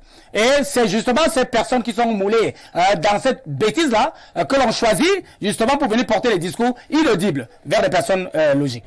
Alors, donc, ce sont ces gens que j'appelle les lettrés, pas les intellectuels. Parce qu'un intellectuel, c'est quelqu'un dont l'activité et l'affectivité sont subordonnées à l'intelligence, avec pour mission constante et permanente la promotion de l'homme et de la société. Alors que sont devenus les intellectuels en Afrique, ce que vous convoquez justement pour travailler dans ces grosses institutions bureaucratiques, ce sont de puissants soutiens au système néocolonial. Et c'est ça qui inhibe les nations pour que l'Afrique a aujourd'hui près de 27 000 docteurs, professeurs agrégés, mais l'Afrique n'appartient même pas à 1% des échanges internationaux.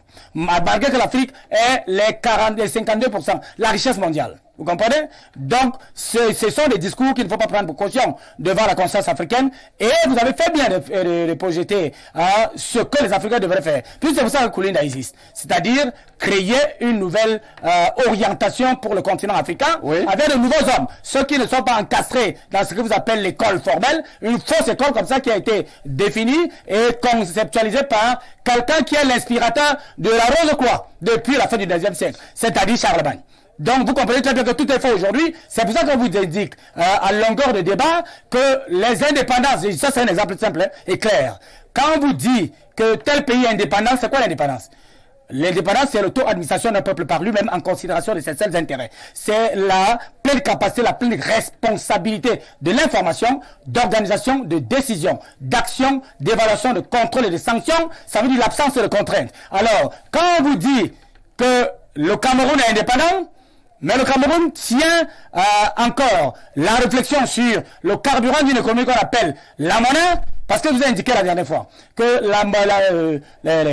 pour que, dès qu'un pays obtient son indépendance politique totale, il acquiert immédiatement sa souveraineté monétaire. Parce que c'est cette souveraineté monétaire qui permet de maîtriser Stéphane Baga, la banque centrale, les banques commerciales et tous les circuits financiers pour financer les projets issus du sommeil, du génie qui sommeille le peuple désormais libre. Alors il y a 4 éléments pour garantir la souveraineté d'un État. C'est-à-dire la sécurité extérieure, la diplomatie et la défense nationale, entre guillemets, entre parenthèses, on ne sous-traite jamais ça à l'extérieur. Vous avez suivi les accords que Awana vient de vous citer?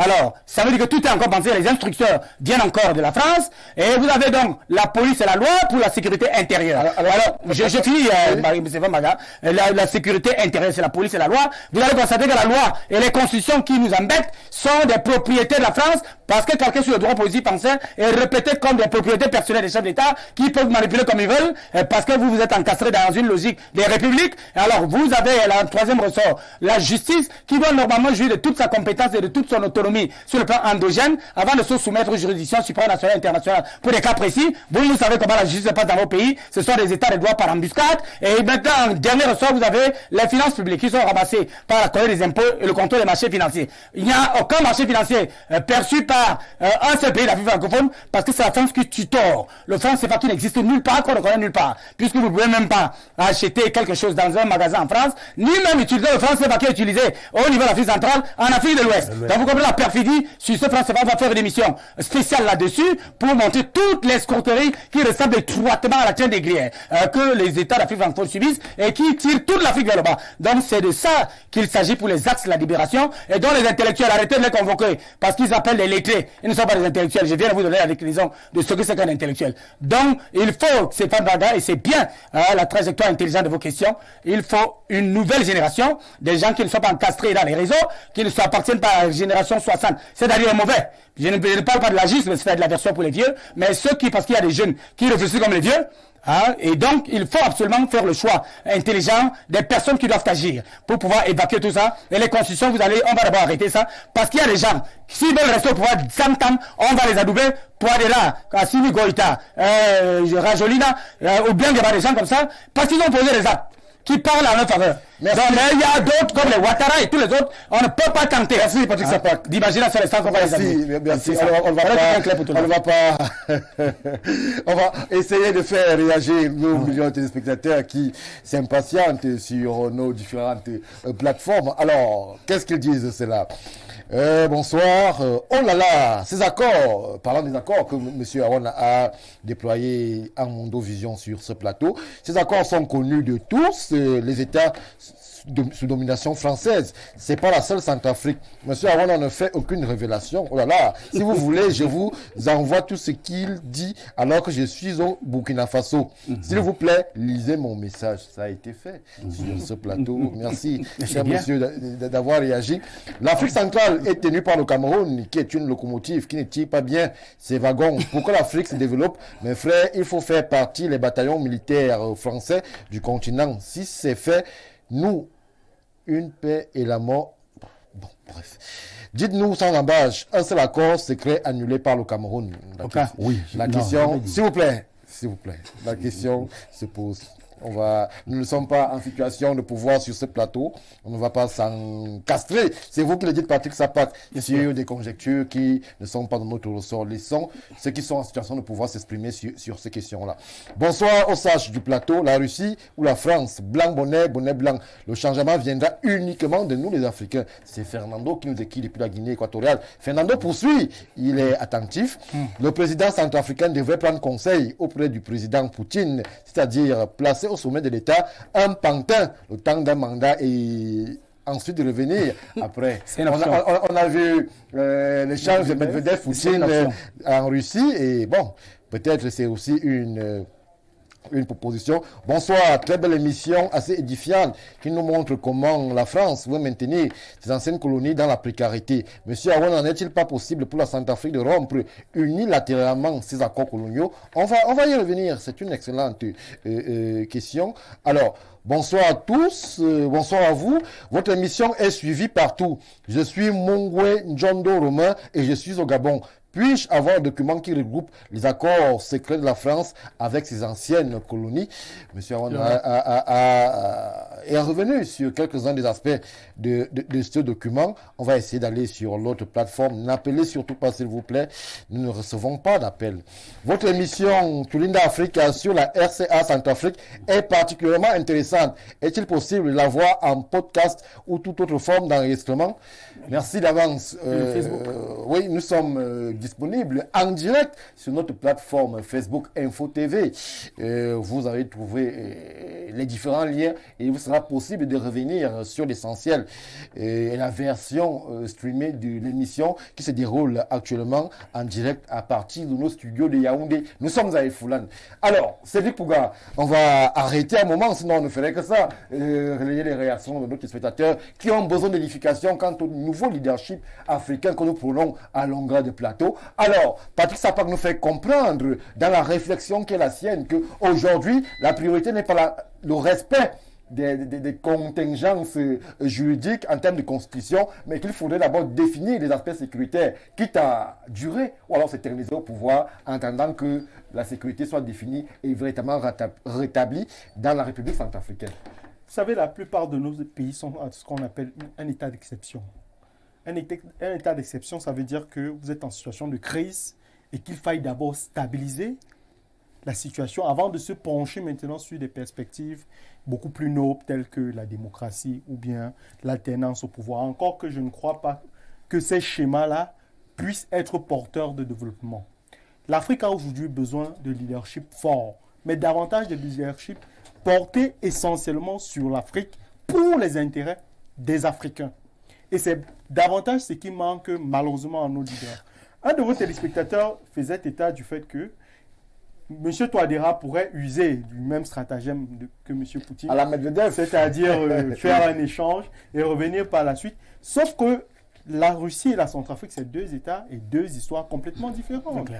Aujourd'hui, la Russie est totalement structurée. Après, malheureusement, les remous des années 90 et la déchéance des années Yeltsin, M. Poutine a pu rebondir, ramener la Russie selon un certain nombre, jusqu'à un certain nombre de niveaux, ramener la Russie au toit du monde.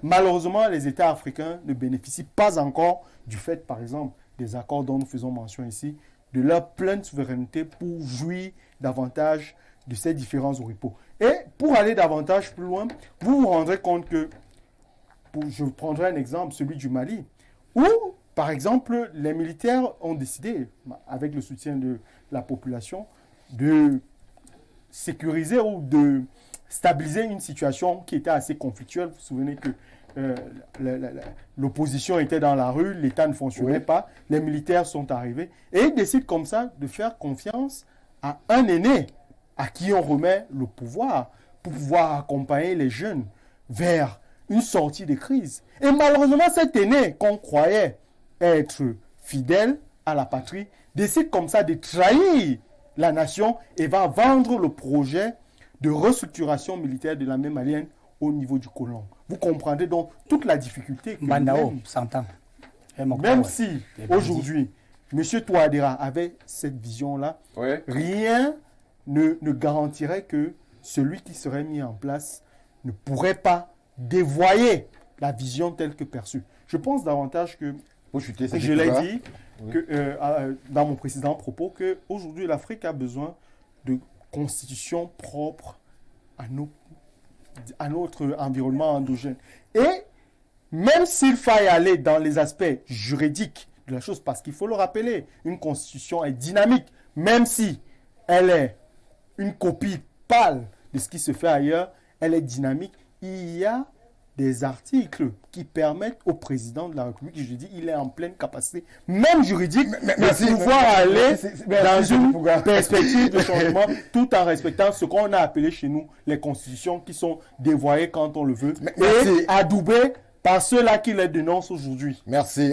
On aura compris que M. Pouga, qui s'est véritablement pencher sur le cas centrafricain en termes de constitution est capable de trouver la faille pour le président Touadéra qui lui permettrait, sans trop de difficultés, de pouvoir justement braver ce verrou qui a été exprimé par la Cour constitutionnelle, Patrick Sapak, et que justement il puisse être en capacité de modifier d'une certaine façon cette muraille constitutionnelle qui l'empêche ou l'empêcherait alors de pouvoir se positionner pour un troisième mandat. Antoine Awana, vous avez fait des révélations sur ce plateau justement concernant ces accords coloniaux que Patrick Sapak a qualifiés de iniques, et il aime souvent ajouter bizarre. Merci pour la litanie. Alors, on va rester avec vous et je prends l'aspect qui m'intéresse, c'est l'aspect que relevait déjà un téléspectateur. Pourquoi ne pas sortir de ces accords-là? Qu'est-ce qui empêche un État indépendant, aujourd'hui souverain?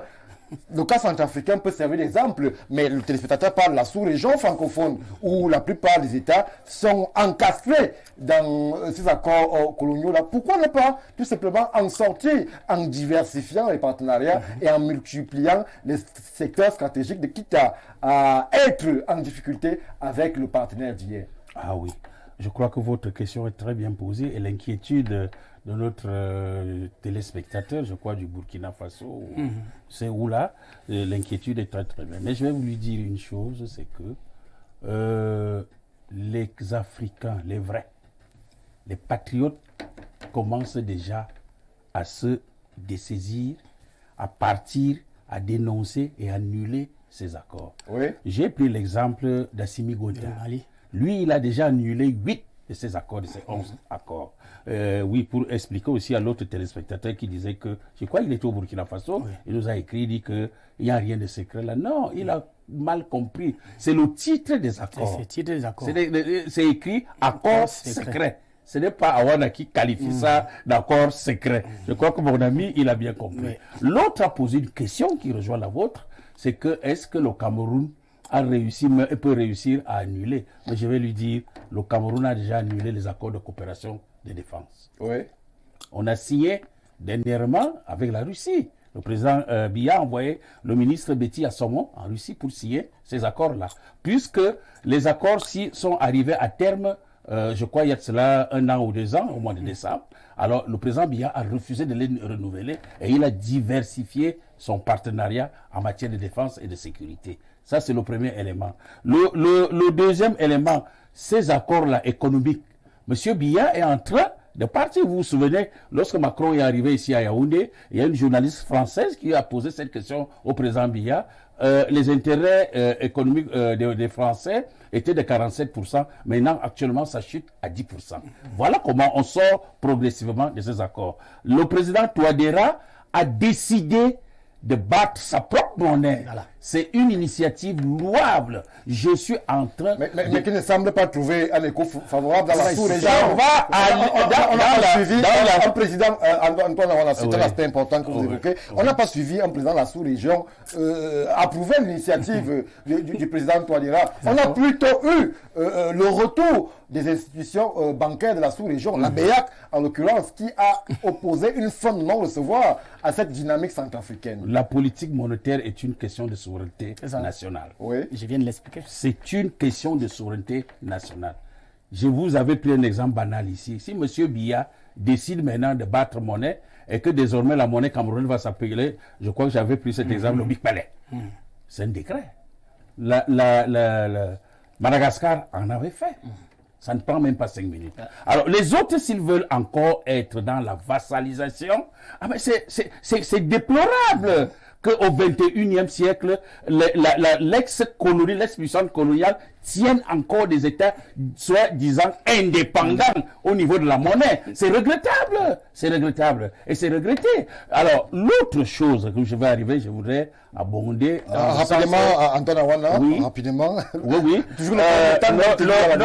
Notre jeune frère, il a parlé des problèmes de constitution. Vous lui avez posé cette question. Oui. Je crois que c'est un téléspectateur. Ce que je voudrais dire à mon vision ce soir, c'est que il y a 2 catégories de constitutions. Il y a des constitutions rigides et des constitutions souples. Oui. Alors, les constitutions souples, deuxième aspect, prévoient en elles-mêmes leur propre mécanisme de révision. Ça, aucun constitutionnaliste ne peut me démentir. Et c'est le cas de la constitution centrafricaine. Il n'y a qu'à saisir ce mécanisme de sa propre révision et puis mettre ça sur la table. Basta. C'est tout. Donc, M.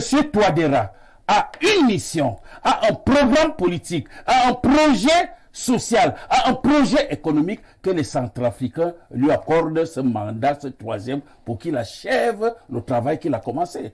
Ne pas le vouloir, c'est être donc parmi les pions de la métropole, de l'ex-métropole, pour mettre les bâtons, les pots de banane sur son chemin afin qu'il glisse. Et c'est très grave. Vous pressentez que c'est la position de la Cour constitutionnelle aujourd'hui? Non, la Cour constitutionnelle centrafricaine, elle est infiltrée. Bien sûr. Elle est terriblement infiltrée. Ça, je veux le dire. Le respect des lois qu'on s'est choisies est quand même aussi un signe de grandeur. La loi Stéphane Barga,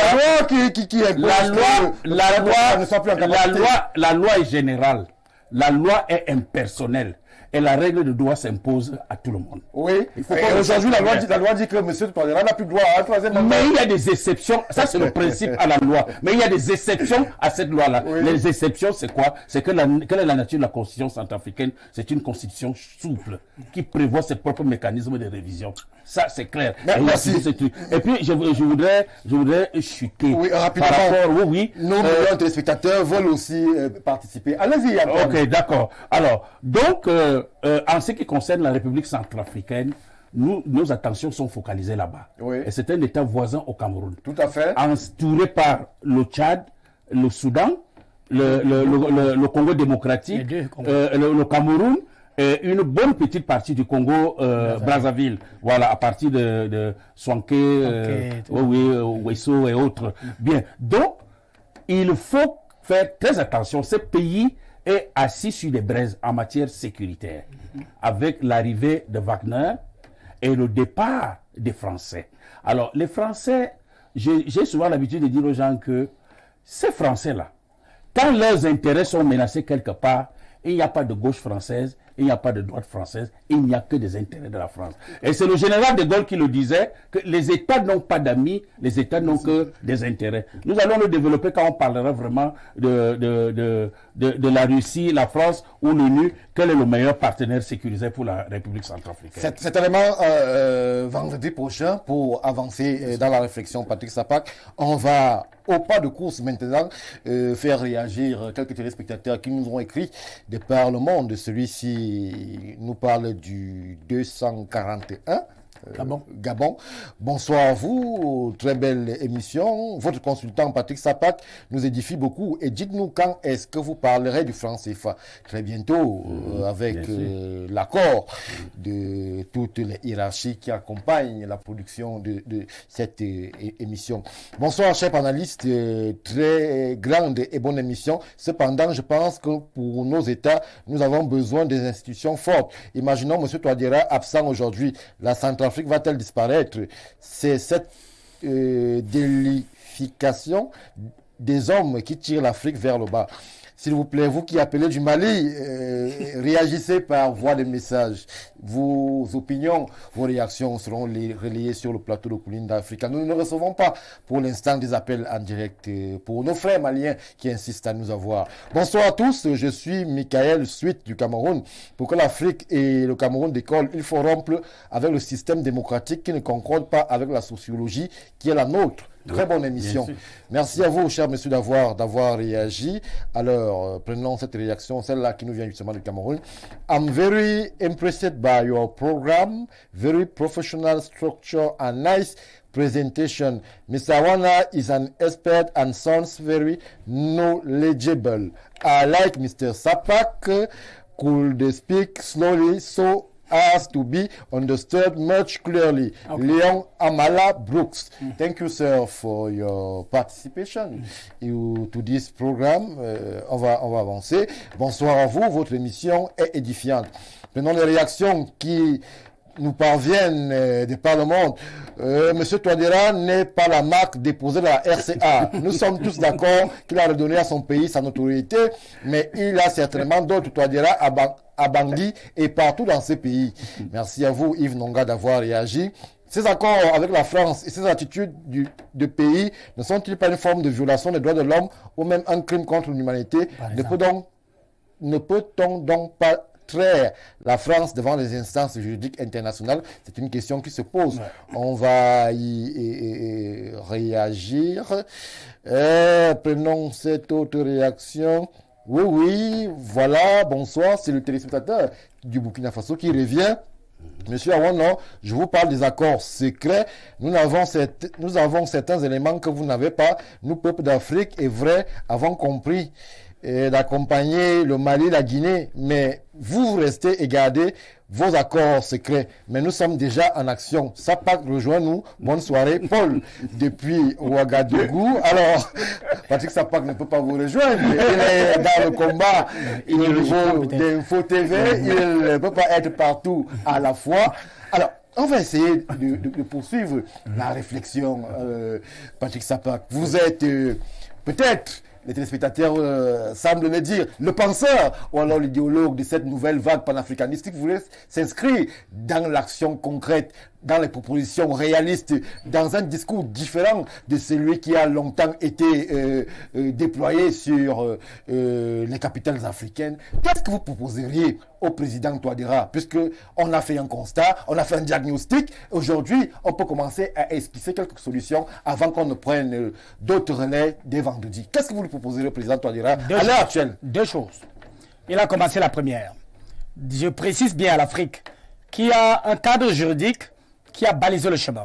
Les accords monétaires revus, notamment sur le compte des opérations, en 72 et 73, respectivement à Dakar pour l'UMOA et à Brazzaville pour la BEAC, où on disait on passait de 100% de l'argent déposé dans le trésor public français à 65%. Donc 35% devait être renvoyé à la Banque centrale, mais qui est encore contrôlé par le conseil d'administration à travers les espions français.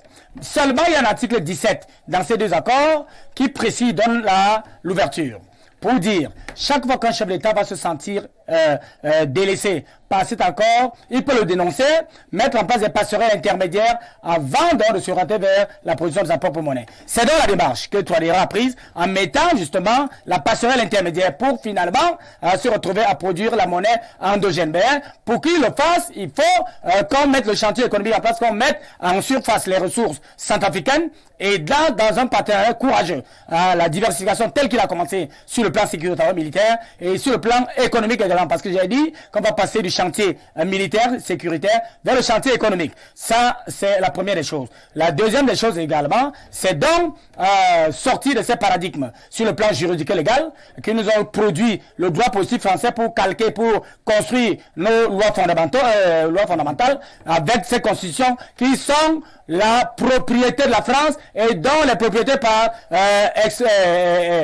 extension des chefs d'État qui peuvent manipuler comme ils veulent en changeant de forme d'État parce que les républiques sont arrivées. Au-delà du fonctionnement qui gouvernait notre vie à l'époque avec nos communautés, avant que l'asticot cauchemardex soit entré dans le cerveau des bandits et des brigands internationaux pour créer les républiques et nous encastrer là-dedans avec un cadre juridique qui est calqué par eux. Et donc quand on dit qu'il faut reconstruire un nouvel ordre continental africain adossé sur de nouveaux modèles, c'est pour ça que j'ai parlé au départ de modèle spirituel d'abord, pour évacuer tout ce que vous avez là, franc-maçonnerie, rose quoi, des bêtises comme ça, qui ne valent absolument rien face aux réalités cosmiques africaines, parce que la sorcellerie africaine va jouer dans les stratégies, et donc il y a l'aspect politico-économique, l'aspect socio-culturel, et c'est ce qu'aujourd'hui, quand on vous citait les accords, il y a un accord qui dit que la France va déterminer nos choix politiques, économiques, sociaux et culturels. Ça veut dire qu'aucun enfant en terminale, aucun étudiant à l'université ne peut vous dire quelles sont les atrocités qui ont eu cours pendant la conquête des indépendances. On ne vous parlera jamais de Lumumba, jamais de Oumyobé,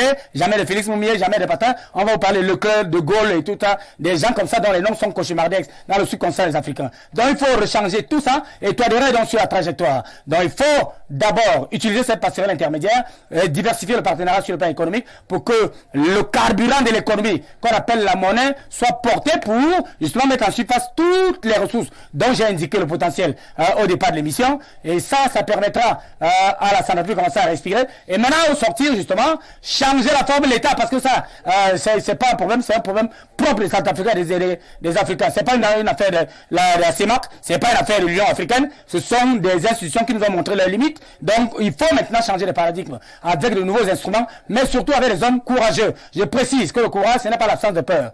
C'est le gaz d'affronter ce qui est grand. Parce que vous êtes sous le lit et sous la table, je n'ai pas peur alors que vous êtes sous le lit et sous la table. Donc, il faut absolument prendre des décisions courageuses telles qu'Assimi Goïta les prend au Mali, telles que Rajoelina les prend à Madagascar, et bien évidemment que Touadéra est en train de prendre au niveau de la Centrafrique. Et c'est dommage que ce soit la Centrafrique qui montre la voie avec tous ces gens qui sont là depuis des décennies et qui modifient les constitutions comme ils veulent chaque fois qu'ils réussissent à faire l'amour combattant avec les femmes. Donc c'est comme ça désormais il faut orienter l'Afrique et surtout la Centrafrique pour qu'on sorte de cet hydre du contrôle justement des indépendances qui n'ont rien à voir avec ce que j'ai expliqué par rapport à la souveraineté des États.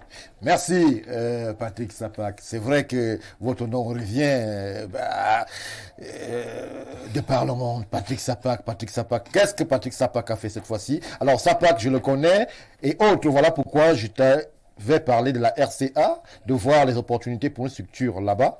Alors, ce message... C'est en train de se faire. Oui. Il faut le rassurer, c'est en train de se faire. C'est en train de se faire. Oui. Alors, Patrick Sapak vous rassure qu'il y a des démarches qui sont en train d'être faites pour justement essayer d'apporter un soutien en termes de construction idéologique pour la République centrafricaine qui, d'une certaine façon, montre la voie qui devrait désormais être celle des pays panafricanistes en se démarquant et en faisant des orientations politiques claires et assumées lorsque, par exemple, le président Touadéra s'engage sur le chemin périlleux de la monnaie. Antoine Awana, le temps va me tenir à la gorge. Vous aussi, vous avez votre approche qui permettrait à ce que la Centrafrique sorte résolument de cette espèce de prison qui est l'ancienne en lisant les accords qui entravent son développement. Est-ce que vous seriez prêt à ce que la Centrafrique s'inscrive dans un régime, c'est une projection vue de l'esprit, à la chinoise par exemple, avec le président Xi Jinping qui a encore eu la confiance du comité du Parti communiste, je crois hier, et il est question aujourd'hui que le président Xi Jinping poursuive sa dynamique autant que la force, autant que son Dieu le lui permettra. Oui, il y a deux déterminants à cela. Le premier déterminant, c'est que M. Touadéra est courageux. Il est courageux parce que Patrick Sapak a cité la kyrielle, je crois que Cédric l'a fait aussi, de l'abbé Barthélemy Bonganda qui avait essayé de se dessaisir, de se départir de l'éducation coloniale. Parce que lui, c'était des écoles pour former les Centrafricains. Voilà. Mais malheureusement, le colon a jugé que ça ne devait pas être comme ça. On a bombardé son avion. Soit. Bien. Maintenant, Touadéra est venu avec un projet de société. Oui. Parce qu'il ne faut pas aller chercher le pouvoir pour le plaisir d'avoir le pouvoir, pour être dans des salons UP et se faire appeler Excellence. C'est pas ça avec le professeur Touadéra. Je vais vous prendre un exemple. Rapidement, Antoine, vraiment. Oui, un exemple très simple. Touadéra, président de la République, mais il va à l'université de Bangui dispenser ses cours de mathématiques. Vous vous rendez compte? Continue de faire cours. Voilà, il va faire cours là-bas. Parce que quand il a vu qu'il y a eu absence de professeurs, mais lui-même va enseigner. Ce sont des actes louables, des actes concrets, et ce sont des actes donc panafricains et panafricanistes. C'est pour cela que nous parlons ici du panafricanisme concret et pratique. Oui. Voilà. Et autre chose aussi, par rapport à son projet de société, il a dit priorité des priorités, c'est la sécurité. Oui. Il faut sécuriser la Centrafrique. Vous ne pouvez pas organiser des élections dans le désordre. Vous ne pouvez pas amorcer le développement économique dans la guerre. Parce qu'il y a eu 3 grandes guerres civiles là-bas, en Centrafrique. Vous ne pouvez pas organiser une administration. Vous savez, toute la Centrafrique n'est pas encore sous le haut commandement central de Bangui. Il y a encore des régions qui sont sous occupation des rebelles et autres. Voilà un grand projet de société. Et ce grand projet de société ne nécessite pas un mandat ou 2 mandats. Il faut quand même lui donner le temps de terminer et lui donner un autre... Merci, Antoine Awana. Alors, les téléspectateurs réagissent. Monsieur Akouma de Batouri, que dit-il? Au très brillant Sapak, j'aimerais savoir si un accord conclu entre, n'appelez pas s'il vous plaît, entre un parent moins capé intellectuellement qui conclut un contrat avec un expert, est-ce que le fils qui n'est pas parti au contrat peut-il contester ce contrat? En clair, les Africains d'aujourd'hui ne peuvent-ils pas contester les accords signés dans les années 1960 pour violence et de dol? La question se pose, chers messieurs, merci d'avoir réagi. On va se séparer dans quelques instants. Prenons cette autre réaction qui nous vient. Merci pour l'édification, c'est monsieur Enyege depuis Ngoulé-Macon. Ngoulé-Macon, dans le sud, où nous sommes abondamment regardés. Merci, Cédric Pouga, d'avoir réagi. Je vous donne 30 secondes, puisque vous insistez, 30 secondes pour que vous puissiez dire votre mot, tout en précisant que nous restons sur la Centrafrique vendredi prochain, ce sera 21h, pour des solutions concrètes, pratiques, pour aider à ce que le président Touadéra puisse véritablement relever le défi qui est le sien. Cédric Pouga, je vous donne 30 secondes. Oui, très rapidement. Le temps est arrivé. J'aimerais simplement faire une précision pour que la plupart des Africains se départissent d'un certain nombre de carcans intellectuels dans lesquels on les a cloisonnés. Les hommes providentiels, on nous a vendu très régulièrement que les hommes providentiels n'existent pas. Toutes les civilisations qui se sont construites se sont faites grâce aux hommes providentiels. On ne peut pas parler d'institutions fortes si on n'a pas des hommes forts. Merci. La France a eu le général de Gaulle, les États-Unis ont les généraux Washington et autres. Et donc l'Afrique a besoin. Nonobstant le fait que nous n'avons même pas eu, ces pays n'ont pas subi l'adversité dont nous sommes arrivés. Je dis que l'adversité dont nous faisons face est davantage plus rude et dont nous avons besoin des hommes forts qui pourront bâtir des institutions fortes sur lesquelles nous pourrons... Merci, vraiment. S'il vous plaît. Violence, mais je lui dis tout de suite, on peut porter plainte pour dol. Merci. Le temps est arrivé. Nous avons bénéficié de la clémence de la réalisation sous l'accord de la haute hiérarchie d'Info TV pour ces 10 minutes supplémentaires. Alors, mesdames, messieurs, merci d'avoir réagi, merci d'avoir contribué, merci d'avoir édifié à votre manière les populations africaines et même le monde qui nous regarde. Colline d'Africa, c'est votre tribune. Retrouvons-nous vendredi lorsque ça sera 21h pour justement continuer à porter la réflexion, le débat, l'analyse sur les turpitudes centrafricaines, mais cette fois-ci en faisant des propositions vraies, pragmatiques, capables de pouvoir aider le nouveau leadership à véritablement se positionner à la face du monde. Bien le bonsoir.